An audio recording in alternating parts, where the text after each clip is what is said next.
Hello, everyone. Thank you for coming to this gathering of our extended meditation community to spend this time meditating, exploring the Dharma.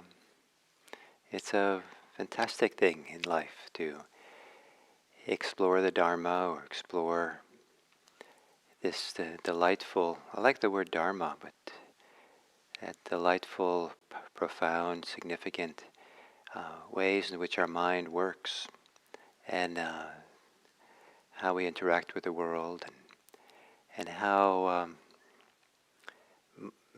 the Dharma works through us, in the sense that how does the goodness that is part of our psychophysical system, how it can work really well when we're able to get out of the way properly and allow for something to move through us.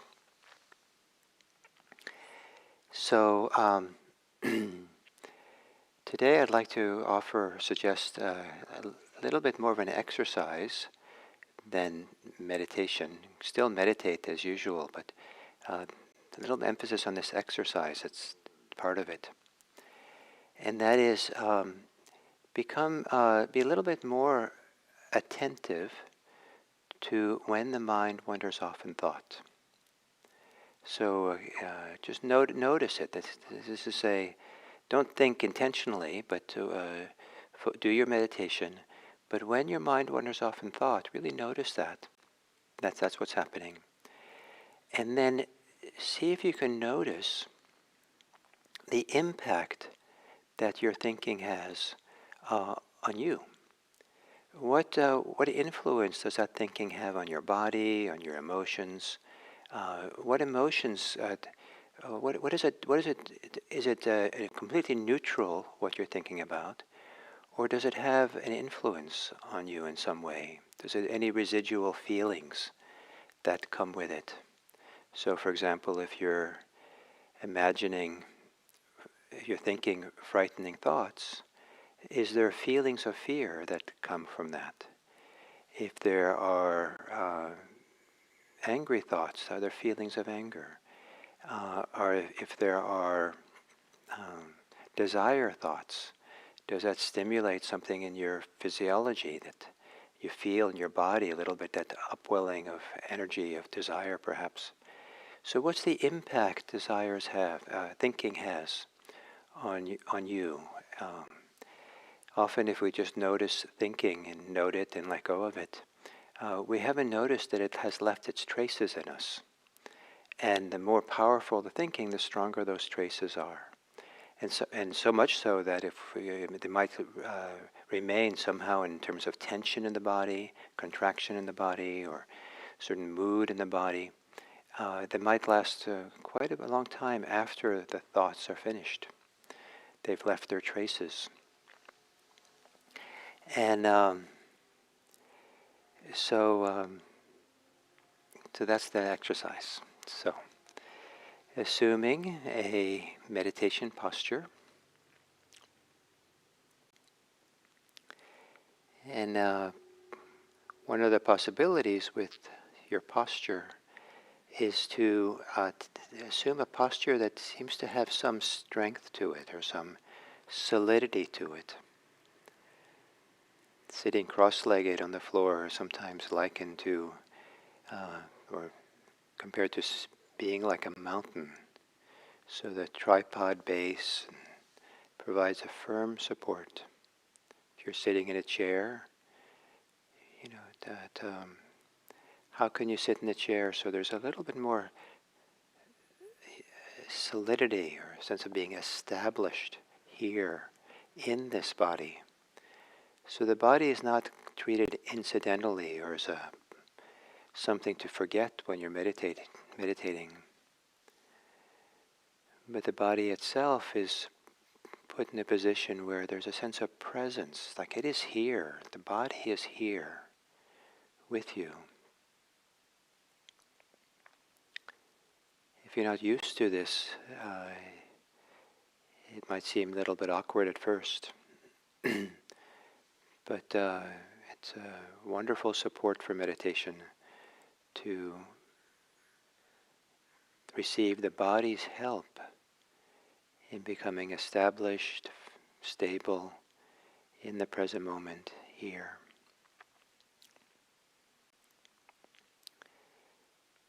And gently closing your eyes.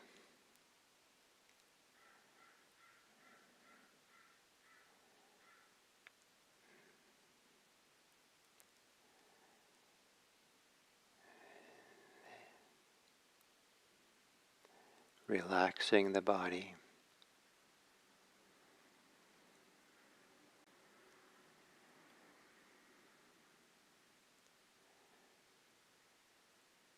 Then in a leisurely way, taking a fuller inhale than usual, as if you have all the time in the world.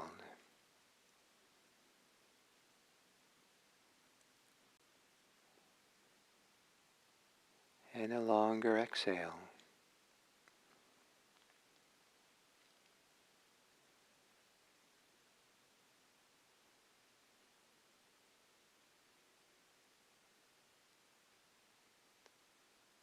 Feeling the expansion of your chest all the way up to your shoulders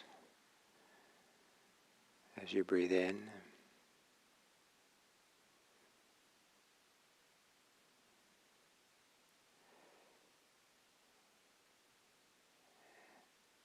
Maybe noticing a little bit the more subtle expansion of your back rib cage.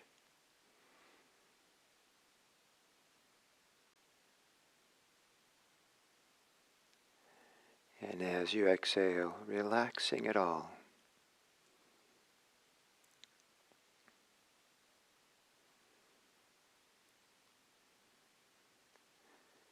And letting your breathing return to normal.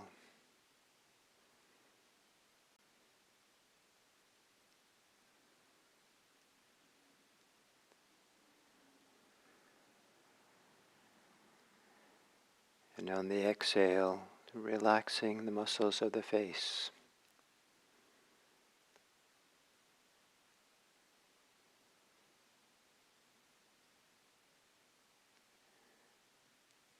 And on the exhale, softening the shoulders.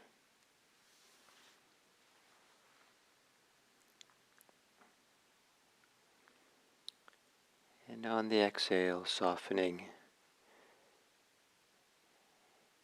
in the belly.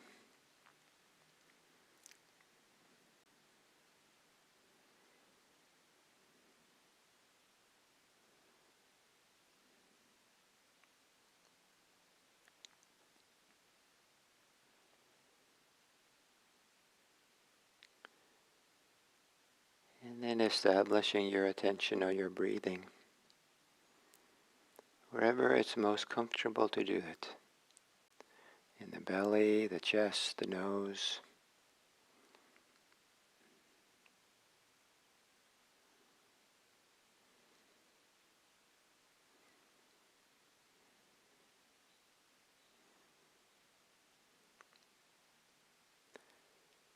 And as you exhale, to let go of your thoughts.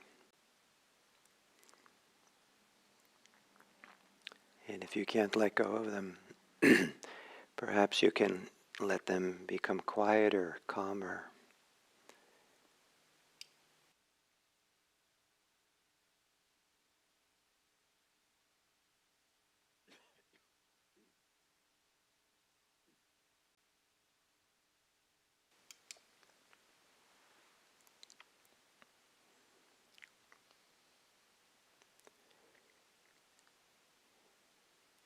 And then receive the inhale, letting go with the exhale. And if thoughts reappear during the inhale, recognize the thinking and notice what influence they have on the rest of you. Do they come along with a mood or an emotion or with any tension or pressure? What impact does that thinking have? And then on the exhale, let go again.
if you're thinking, what impact does that have on your body? Is there any tension or pressure anywhere? Contraction? Does the energies in your body seemingly shift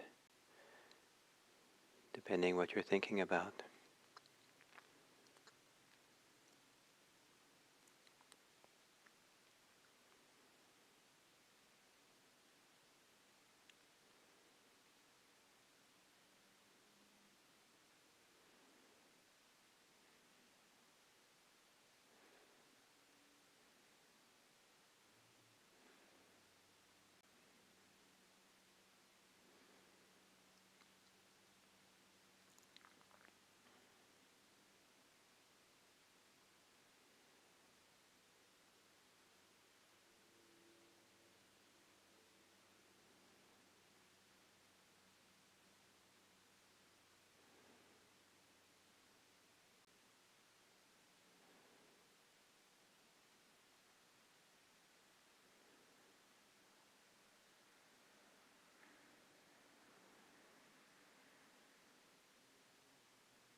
And if you notice the influence thinking has on you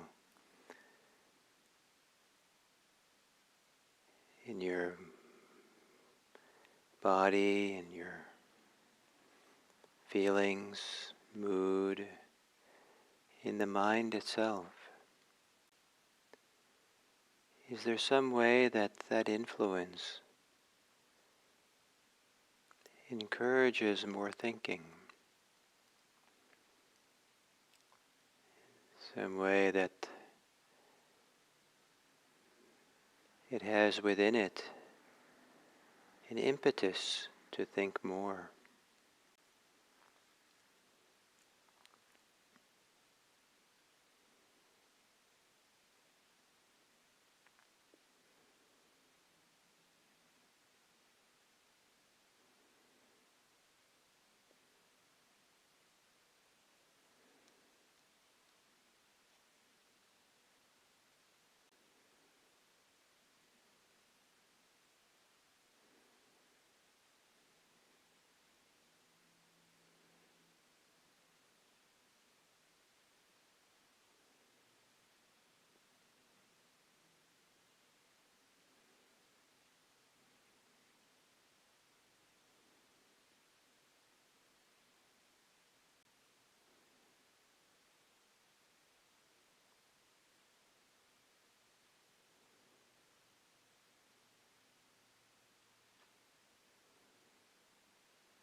And then as we come to the end of this sitting,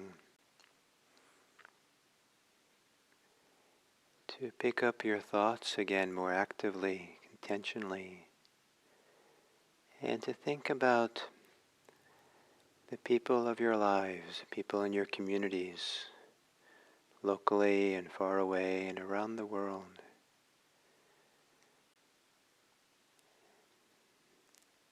And to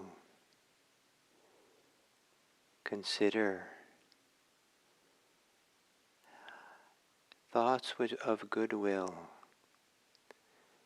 to have thoughts of well-wishing and care and appreciation of others.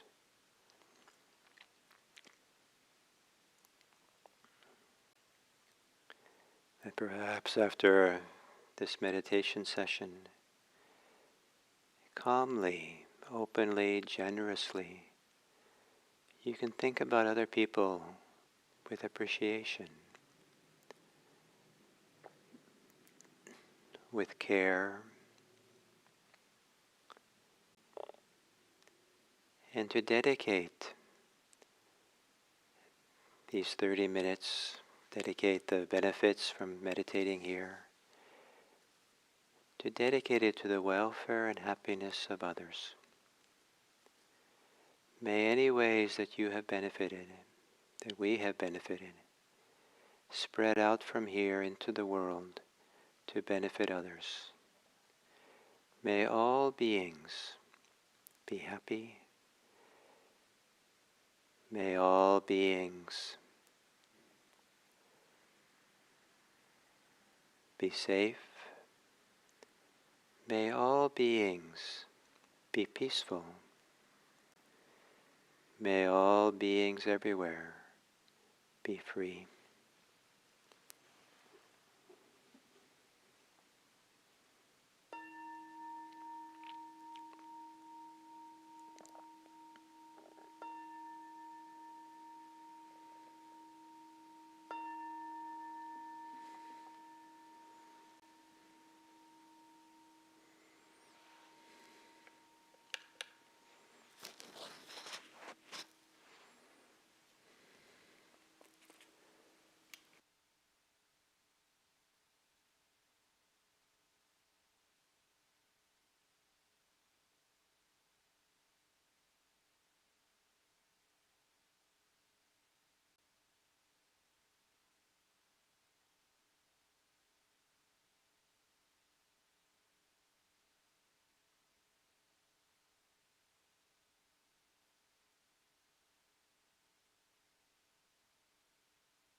So, continuing on this theme of the karmic and the dharmic streams of our lives, and for most people, the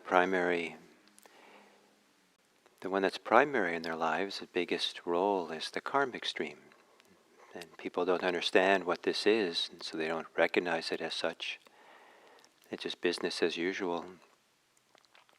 But the karmic stream is what we can experience directly for ourselves, not the abstract ideas about it or ideas that what happens over lifetimes and other grand ideas like that, but to start becoming sensitive to how it works moment by moment, how it unfolds in our lives. And a couple of things about this karmic stream is that it is kind of a perpetual motion machine. It's kind of self-generating.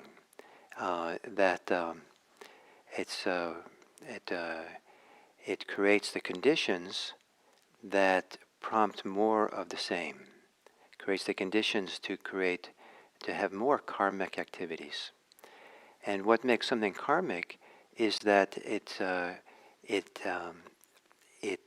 conditions us, it affects us in such a way that there's a continual motion, one after the other. It's kind of like there's no stop, or if there is stop, it's ready to it's there in the background as an influence to rear up and affect it further. And one of the best places to see this is in our thinking, because then we can see it operating kind of really moment by moment, or really up close. And you see it when one way to see it is when when thoughts are like monkeys, where the analogy that's classically used is a monkey is swinging in the trees, in the branches, and as soon as it's grabbed one branch, it's already moving to grab the next one. And so we're up with one thought, and already there's a generation of the next one, and moving on to the next and the next. And and and what we think, oftentimes, if it's karmic, if it's a karmic way of thinking, that karmic way of thinking leaves traces, has an effect. It generates further thinking. It generates a disposition. It creates a mood for thinking in the future. That thinking is very seldom just light, empty, um, just a whiff of thought that leaves no traces, has no influence on us. Oftentimes in daily life, our thoughts do leave these traces, leave this influence on us. But we don't. Sometimes they're kind of subtle, each individual thought. But the accumulation of many thoughts over a day, over months, can be huge. And so it can create almost like a disposition in a person or a mood in a person. And sometimes these thoughts, the way they influence on us, encourages more thinking.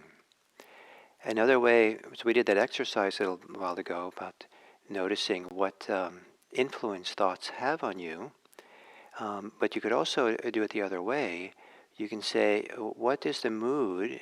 What's the emotion that's present for you, and how's that influencing your thinking? It goes both ways. It's kind of a cyclical, and this is kind of often the cycle of birth and death can be seen in these cycles of the birth and death of thoughts. That so what comes first? Is it an emotion or a mood that gives birth to thoughts, or as thoughts give birth to the mood or the emotional state? And so it can be both. And sometimes it's productive to look and see what is the influence that thinking has on us. And other times it's useful to look and see what is the influence of our mood into the thinking. And but if we start seeing this cycle, we see that thinking is not free. Thinking is not free of any impact. There's a way in which it generates the very mood which prompts more thinking, or generates the kind of physical tension that prompts more thinking. And there's an analogy I like using occasionally, that maybe you've heard of. If you take a tube of toothpaste and you keep squeezing it, the paste will keep coming out. And even if you want to stop it coming out and you keep wiping it off the opening, wiping the paste away, it keeps coming out. And what you have to do is you have to stop squeezing, and then it might stop. And so sometimes our thoughts are that way, that if we're squeezing, if there's tension and tightness and pressure within us, we can let go of thoughts forever, but the pressure to think will just generate more thoughts, more thoughts. And so what creates that pressure? It might be there was a thought, a certain way of thinking that frightened us, and so that then there's tension in the body from that fear or that anxiety. And that anxiety then gives birth to more. So there's also positive karma, good karma, beautiful karma that we create, and that is to, if we have beautiful thoughts, if we have thoughts of generosity, of love, of appreciation of other people, if we have thoughts of wisdom, and then those thoughts have a different kind of impact on our body, on our emotional life, and so sometimes you can feel the impact what's left behind, and sometimes it has to be quite strong, the impact, to really feel it. If you're not really subtle and tuned in carefully, and sometimes it's really clear that the leftovers stay with us. If we really have a strong bout of resentment, and the jaw clenches, and so that clenching of the jaw is the influence that thinking has on us. If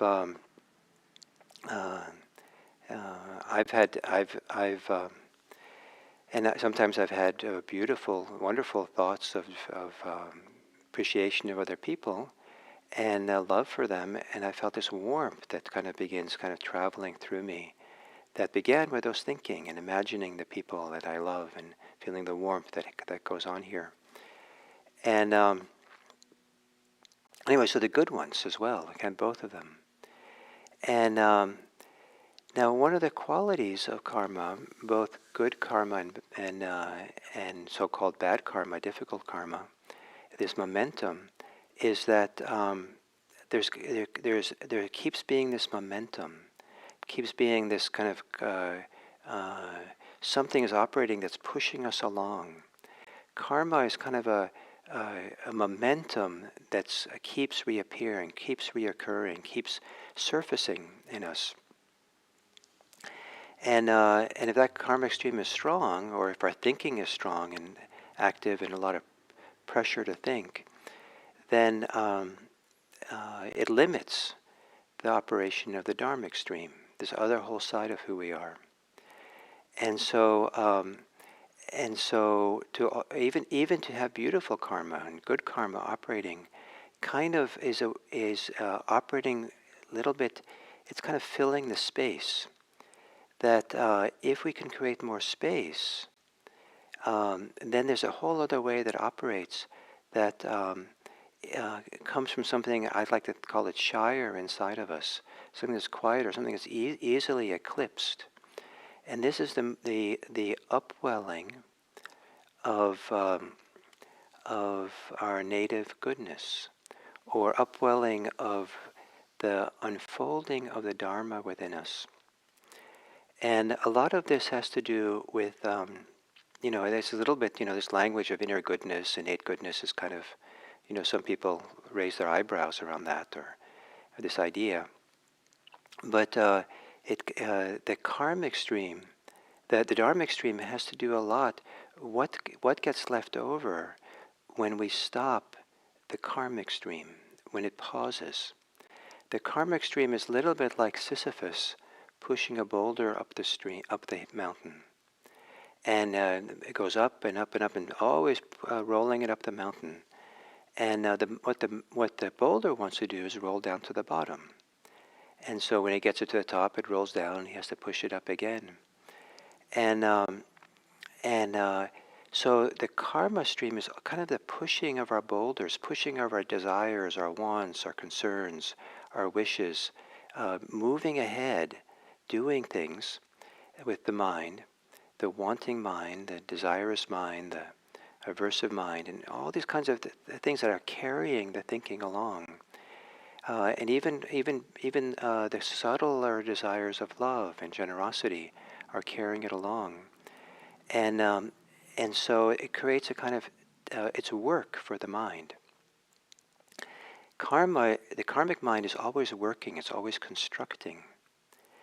And so when the karmic work, the constructing mind stops, and there's space for something else to happen, there starts to be an unwinding. The boulder rolls downhill. The tensions in the mind, the tensions in the body begin to dissolve.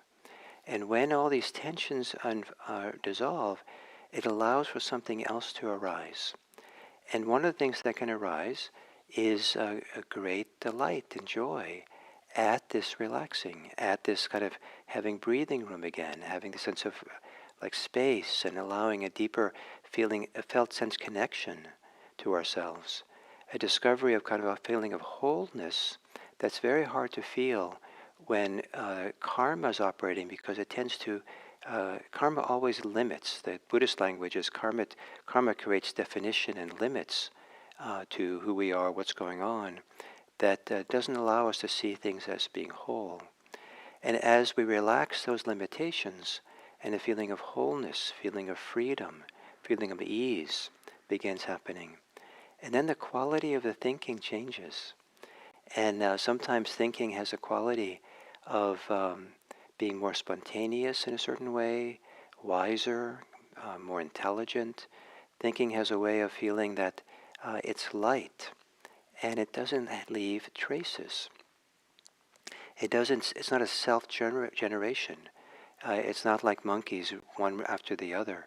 a thought arises and it's there, and it's easy and light and interesting, but it doesn't. There's no pressure associated with it, and the mind has a greater capacity for creativity and wisdom and even things like kindness and love, but not the one that is grabbing from one thing to the other. So, so this is my attempt to try to kind of point you to some newer understanding of how the mind might work and how karma and dharma might work. And perhaps I don't have it exactly right for you, but I'm hoping it's well enough that you can now investigate for yourself, that you do the exercise, the exploration for yourself, and see what is Gil talking about here, and what are these two streams? Do you know anything about these two streams? Can you recognize something that's this self-generating perpetual motion machines of thoughts that are pushing and wanting and building and creating, and this stream where that arises without desire, without pushing and pressure, but as is a delightful expression of freedom. So thank you, and I look forward to continuing tomorrow.